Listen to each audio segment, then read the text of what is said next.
Let's start first with this awful murder of a Detroit nurse. The chief a few minutes ago classifying this homicide as a domestic situation. Apparently, that nurse we spoke of, Patrice Wilson, and this suspect, Jamir Miller, had recently broken up, and he would not take no for an answer. We understand that he turned himself in Sunday at the Detroit Detention Center alongside his attorney, and those charges for now are pending. But after his picture has been circulating here on Fox 2, really all over social media the last couple of days, some things have come to light. And apparently Miller is tied to another missing woman from back in 2011.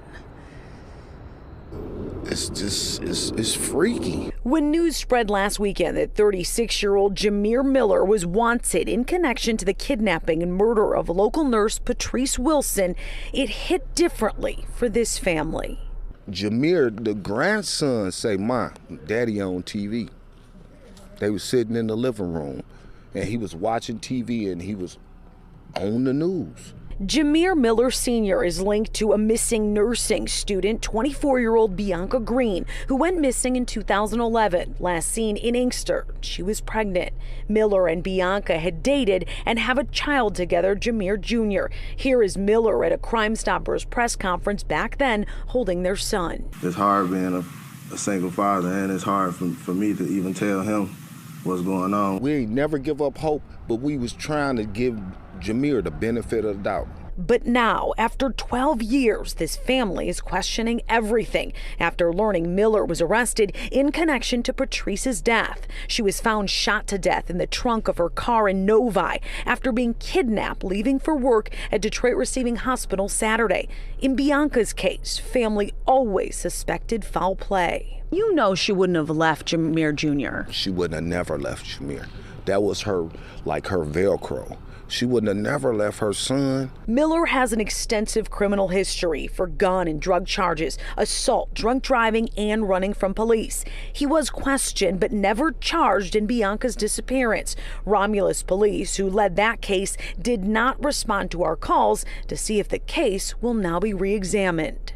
What do you hope comes out of this now that Jamir's in custody? That we get some type of closure.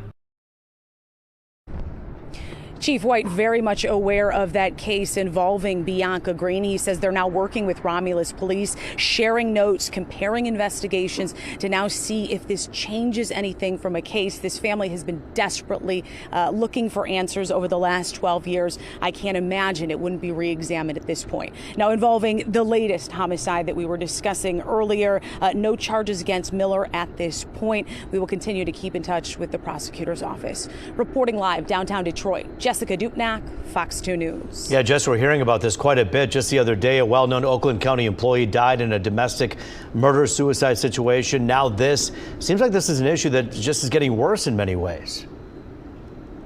That is exactly what the chief said earlier today. He said they are seeing a rise in domestic violence here in Detroit alone. 12 people victims of homicide, and the chief is classifying those as domestic violence related.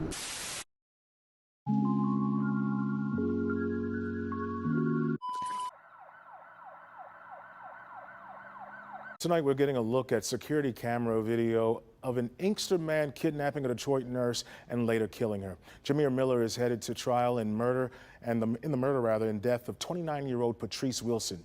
Sean Lay joins us live tonight. Sean, you have security footage of all the kidnapping playing out. We do, and I want people to pay attention to it because it's absolutely chilling. Rarely we hear about these awful events. Rarely do we see them frame by frame being unfolded right before our very eyes. This happening right over at Detroit Receiving Hospital. You'll remember the case, a young nurse so loved walking out after an overnight shift. This guy, as you can see, in disguise, waiting, hiding, and then attacking. I want to show you never before seen security camera video of a terrifying, deadly domestic violence, kidnapping, and murder. You're looking at the outside of Detroit Receiving Hospital the morning of May 13th. Look at that person lingering around the outside, hat on, mask over his face, and a long blonde wig. Prosecutors and police say that is 36-year-old Jamir Miller carrying out his alleged plan to abduct his ex-girlfriend nurse, Patrice Wilson. Miller knows knows where Wilson works. He knows when she gets off from work. He waits and hunts for her. There's Wilson as she's walking out to her car after working all night. He is in hiding and then runs in for his attack. Her attacker speeding away, driving her Lincoln SUV. Wilson was later found stuffed in the trunk of that SUV. She had been shot to death. Another camera at a car wash in Inkster showing Miller getting out of her vehicle. This time, no hat, no blonde wig, no mask. He is taking her car through the wash, washing away evidence. The shocking video shown in Judge Kenneth King's 36th District courtroom for a preliminary exam for Miller. Remarkable video there, Judge King. Now, he made it clear there's a mountain of evidence here. We have all that video, also DNA evidence as well. He has moved this case now onto circuit court. He, the boyfriend, will stand trial. In the meantime, you just hoped in a situation like that, a guy lurking around a hospital here in town, that security would have noticed him at least and say, hey, what are you doing? Can we help you? Instead, he had free reign there to go after his victim. Patrice Wilson, the DMC nurse, abducted and murdered as she walked out of work. Her family wants the hospital to pay up. Family filing a $200 million lawsuit against DMC for negligence. Jacqueline Francis spoke with the family and their attorneys today, and she's live now with the case that they are prepared to make. Jacqueline. Devin, let's go back to May when Patrice Wilson was finishing her nursing shift here at Detroit Receiving Hospital. She was getting into her car when police say she was abducted and killed by her ex-boyfriend. That man is behind bars, but now the question is whether the hospital is also at fault. On Patrice Wilson's 30th birthday, her family gathered not in celebration but in remembrance, announcing a lawsuit in the death of the young mother and nurse. The suit is filed against Detroit Medical Center, where Patrice rose through the ranks as a nurse. She had the passion for caring for people. You're looking at the outside of Detroit Receiving Hospital the morning of May 13th. Officials say the man forced Patrice, his ex-girlfriend, into her car at gunpoint. He was wearing a blonde wig, hat, and mask. Police say Patrice was later found stuffed in the trunk, shot to death. Her family wanting to know how DMC security didn't spot the potential threat. There was someone lurking around their premises before Patrice even got off of work, hours before she got off of work. So that tells me no one was looking at the cameras. Lawyers for the family say the hospital failed to follow protocols and didn't call police until 2 hours after she disappeared.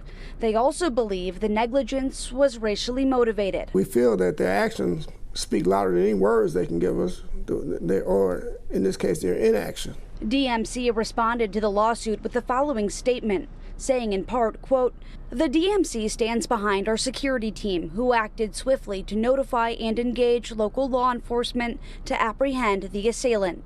We continue to cooperate fully with law enforcement as they prosecute this individual for the crime committed. We cannot comment on pending litigation."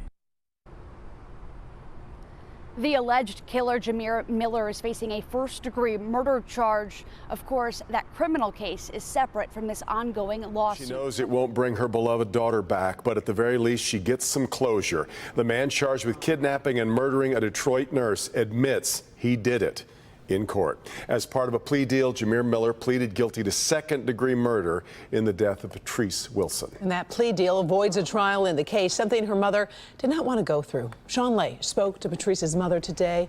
Sean, what did she tell you? Well, she told me Patrice Wilson's mother says, of course, she's heartbroken, guys, but she's also relieved after this guilty plea this week. She does not have to go through a long and painful trial, but she also has this message for her daughter's killer. What did you think when he pled guilty? He admitted that he was guilty, that he done it. Rosalind Livingston was there in court this week to hear the words, "I'm guilty," coming from her daughter's ex-boyfriend, Jameer Miller, guilty of hunting Patrice Wilson down and killing her. Miller's guilty plea means no long murder trial. And I wouldn't have to go to trial and see my daughter's pictures and her in the trunk of anything. The video again? Yeah, I just didn't want to go. I'm glad that we didn't go to trial. Wilson's mom has this message to Miller. Just love doesn't hurt. Love doesn't kill. That's all I wanted to say. First is the victim impact statement from Rosalind Roslind Livingston, the mother of Patrice. Today, I will be the voice of my daughter, Patrice. I was sitting, going through my daughter's phone and her notes back in December 1st of 2021. She wrote to herself, "I'm in love with a man who murdered the mother of his child. So I ask you, Judge, as you sentenced this monster, took her life duties away as a mother, a daughter, a sister, and a woman who served her community as a nurse, to show no mercy. Thank you." The second victim impact statement I have is from Kalise, Kalise Thomas. Jamir, you murdered my best friend and my first cousin, Patrice. Your horrendous act has devastated my family and destroyed her mother. The sleepless nights are too numerous to count. The nightmares, the endless stream of tears haven't stopped. Nor will they anytime soon. Patrice could light up a room. Her infectious smile, her giddy laugh. To hear her voice again as I walk through the door to her, "Hey girl," is all a distant memory. The tremendous void will never be filled and the heartbreak will never go away. All we have is photos and videos, just memories, but the memory of Patrice will live forever. My only regret is that I didn't hug my cousin once more. Jamir, you took Patrice away from her child, her family, and friends for your own satisfaction. Jamir, you hurt us in a way that's indescribable. You have not showed any mercy for your cowardly acts since May 13th of 2023. From that time, you talked to your mom on the jail phone as you blamed everyone but yourself. Your nonchalant attitude in the courtroom or via Zoom makes me sick to my stomach. No amount of time that you plead to will ever give my family the closure that we need, or better yet, deserve. All you have left is prison. You will forever be known as a murderer. Every time your cell door slams shut, may it be a reminder of what you did, taking Patrice's life. You don't deserve the privilege of being a free man ever again. You are evil, and I hope every day of your life, my first friend and my first cousin Patrice stays on your mind. Now, Your Honor, Mr. Jeffrey Moore would like to make a statement. All right, Mr. Moore, where you're standing is fine. You see well, you're fine there too. That device that's right in front of you that's black and red, that is a microphone and a recorder. So, first of all, thank you for being here. This is your opportunity to address the court, and I'm interested to hear what you have to say. Thank you, Your Honor.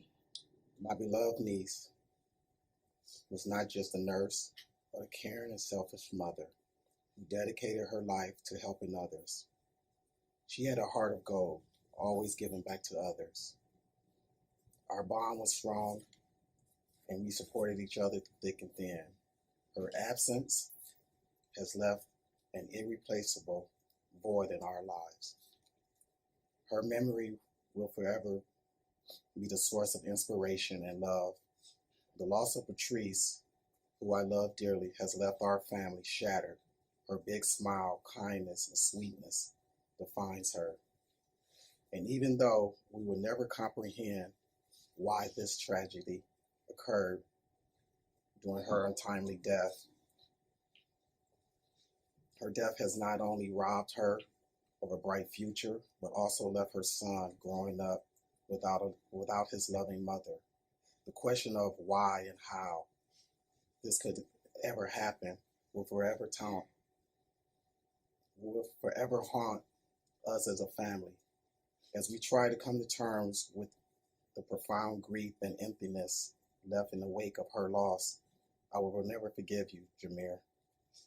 I hope this court sentences him to the maximum and show no mercy. Thank you, Mr. Moore. Your Honor, Mr. Tyrese Berry would also like to speak. Thank you for being here, Mr. Berry. I'm certainly interested to hear what you have to say.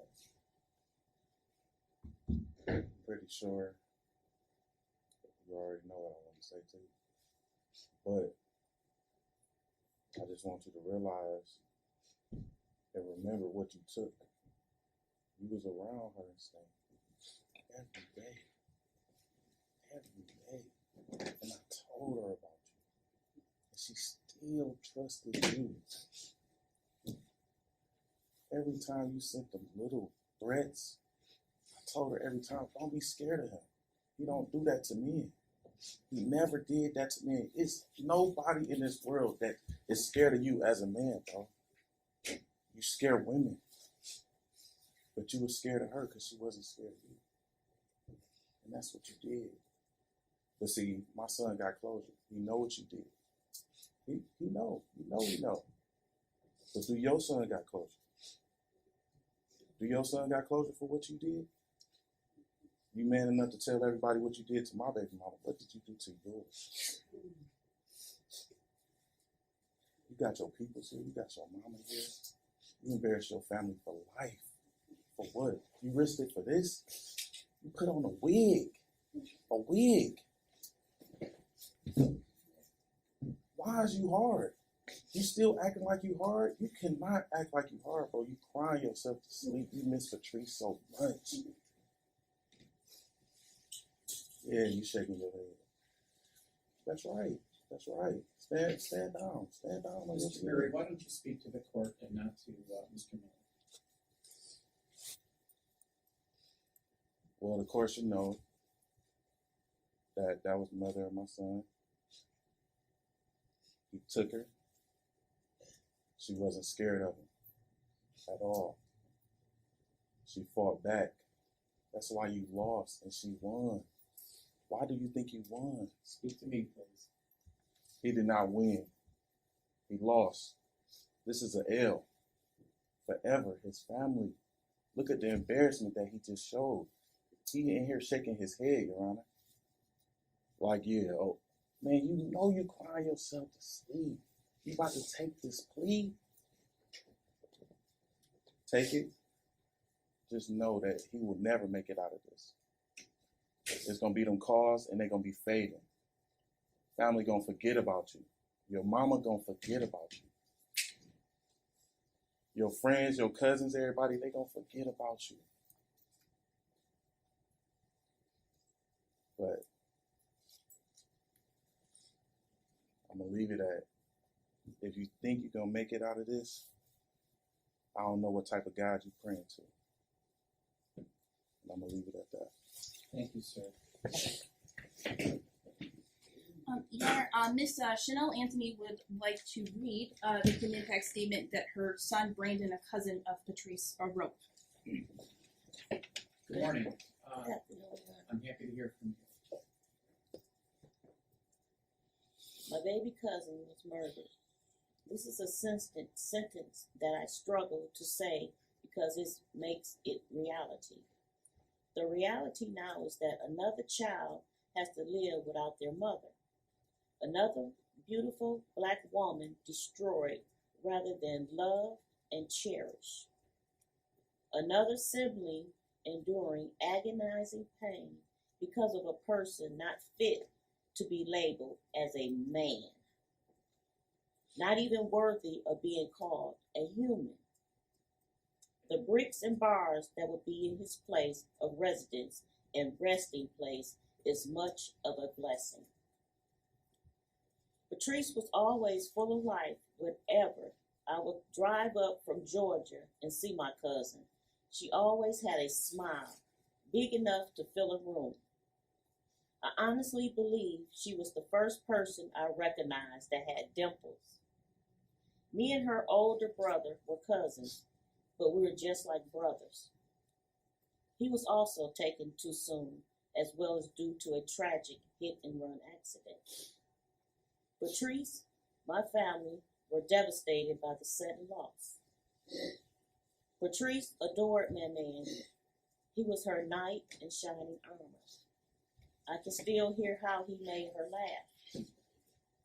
It was years and years after Man's death until I could come back to Detroit. Because when I look at Patrice, I could only see my cousin Man. When I finally saw Patrice again, she was a beautiful Black woman. The thing that made her so special is that her soul matched her appearance. I was so proud to see that she did excellence, beautiful, smart, and driven in school, and she furthered her career. When I would talk to her about college, I gave her tips that would help her into graduation. She did that and so much more. Patrice was one of the younger cousins that you just knew whenever they did, she would be successful. I just want to thank Patrice for motivating me as a father of daughters to see what determination and perseverance looks like. I love you, baby cuz, until I see that beautiful smile again. Thank you, Ms. Anthony. And Ms. Pamela Golston, the grandmother of Patrice, would like to make a statement. Good morning, Ms. Golston. Thank you for being here. I am so angry that you have caused on my family. You know, it's almost like words I don't even want to, if I can say to you, I don't understand you. What kind of person are you? Where you come from? Who could even support you right now? You know, the hurt that you have caused on my family, you don't deserve. You need life forever.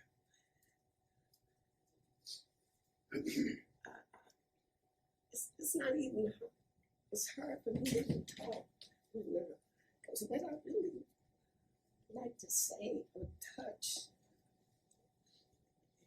what kind of person were you? What kind of person are you to do this to her? Every time you think about her, think about her. You told her what you loved her. How could you love a person and you took her life? How? Is that love? Is that really love? Man. Oh, I wish you could get up and talk. But talk to me.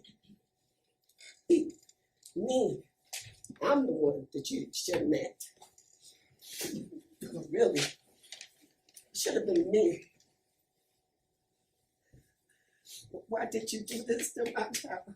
Why did you do this to my family? Why? Why? How would you like somebody to do that to your mama or your sister? Huh? You think they would like it? You ain't fit to live. And I shouldn't say it, but it's real. Because I don't believe people should take other people's life. Not like that. It's not right. Don't you understand? Should have been me. Should have been me instead of her. I gave you your match. Trust me.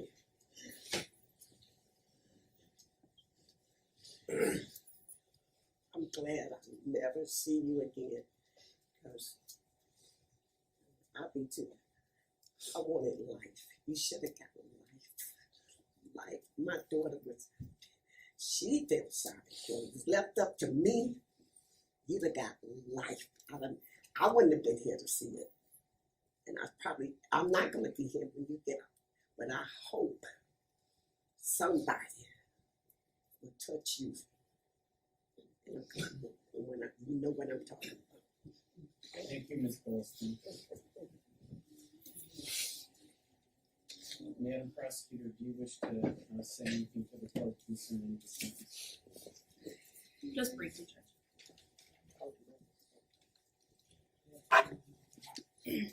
We're here today because the defendant pled guilty to what could only be described as a brutal, thoughtless, senseless act of domestic violence. The defendant, as evidenced from his pre-sentence report, has a history of domestic violence between other women and obviously now Miss Wilson. The defendant in his pre-sentence report made a comment about this offense. And his comment about this was that it was unnecessary and should not have happened. The people agree that that statement on the part of the defendant is 100% accurate. Ms. Woodside, can you do the prosecutor the courtesy of listening to her as she's addressing the court on behalf of the people of the state of Michigan. Yes, Your Honor, I was listening. And you were also speaking, so I'm going to ask you to pay attention to what's going on. Go ahead, Ms. Conner. Thank you, Judge. That statement is 100% accurate. This was a crime that never should have happened because he never should have went to Detroit Receiving Hospital that morning. But he did. Out of jealousy, out of anger, we don't know. But he went there with a purpose. He went there to stalk Patrice. He went there to ambush her, and he did. 35 years isn't enough for somebody's life. It isn't. I agree with Ms. Golston. But it is a reasonable plea, given the circumstances of the case, given his guidelines, and I ask the court to impose that 35 to 60-year sentence that the people and the defendant have agreed to. I thank the court for their time and thank everyone for being here today. All right, Ms. Woodside. Can I have one moment? You may.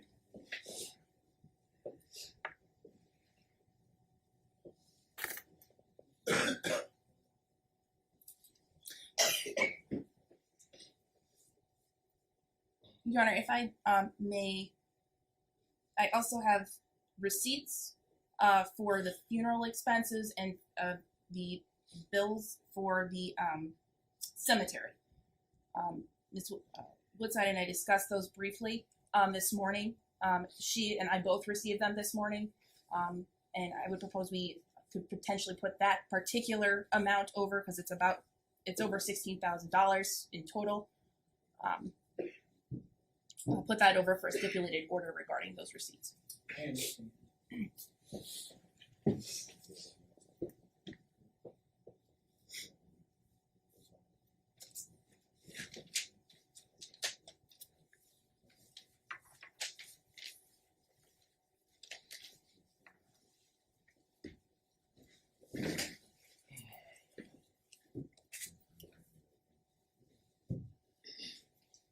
My client would have a statement to make.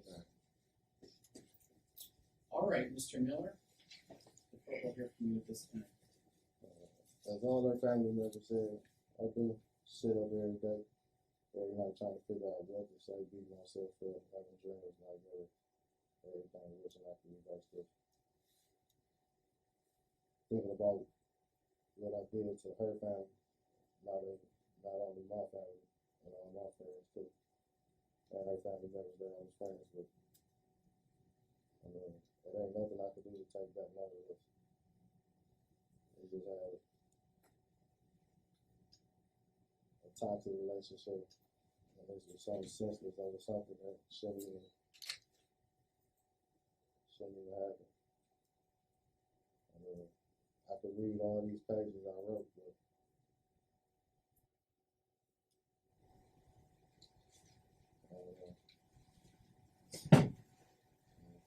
sorry. Yeah, because I beat myself up. I got all this stuff to say, but I don't. It's too much, but I feel everybody that spoke. Ms. Woodside. I ain't stuff up. I got my hands stuck. I don't know exactly Okay. So I think that there are many other pages, Your Honor, but I think he's gonna not read any other pages. I can read it for him. Can I read it for him? That's fine. I sit up every night, every day, every night, trying to figure out what to say, beating myself up because I know that there is nothing I can say to make things okay. Nothing to say to make this reverse.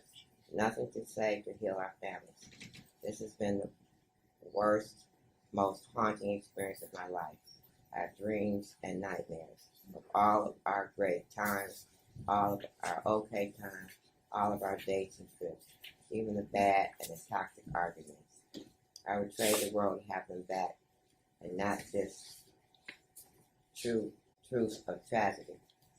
I literally wake up sweating, heart beating heavy because of reenactments of this morning that caused much pain to so many loved ones. Patrice didn't deserve this. We don't deserve to lose both our lives over foolishness. We had people that really loved and cared for us. I really hurt over this. I wanted to cry when Miss Rosalind took the stand because I felt her pain. I felt exactly how she felt in my body. Patrice was my heart. All she wanted from me was to leave the streets alone and not waste my potential.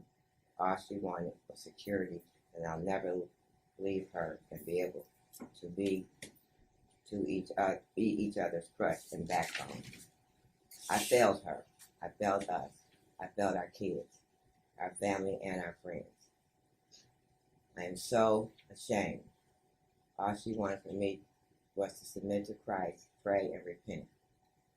And now look, money is the root to evil. I swear. All I wanted was my money, and all she wanted was me to pay off that rental. And now we pay with our lives. I wish that now I could have been the bigger person and said, yes, pay it off. It was not worth this. I've been to ground zero 20 times and got to the top floor. I don't know what was different. Could have been the police raid and seizure that had me thinking corrupted. I think about that morning so often that I find myself in deep thought and then crying. I think about the moments leading up to getting in the car. I think about what happened in the car. I think about when I said, come on, let's go back to receiving. I think about her telling me how to stop the bleeding. I think about her telling me she didn't want the police to kill me. I think about our last moment. It hurt so bad. I wish we could have put our mothers in this situation. I truly do. This is the hardest pill to swallow ever. To this day, I'm at disbelief. I still try to dial her number thinking that this is a dream. But I know it's not. I know she ain't gonna answer. And she always answers. I wish you would have told me to take her back when I wanted to. I believe at least she would have had a chance at life no matter what would have happened to me. She still, after all this, didn't want for me to be harmed. And this will continue to hurt my soul every second of eternity. I have so many great memories of our time together. I catch myself when I smile. I hold myself when I cry. I guess this is the first time ever merciful, because I accept punishment without a fight. I beg for forgiveness. I have compassionate treatment of the unfortunate, and I pray for our family, our children, and our friends. Chris Rock said, and I quote, that you never know that the last time you see someone will be the last time that you see someone. This may be the last time I see anyone, the last time anyone sees me, because I should never had the last time seeing Patrice, and that shouldn't have been her last time seeing me or the last time, period. And even if God or her family or my family doesn't forgive me, I would do what she asked me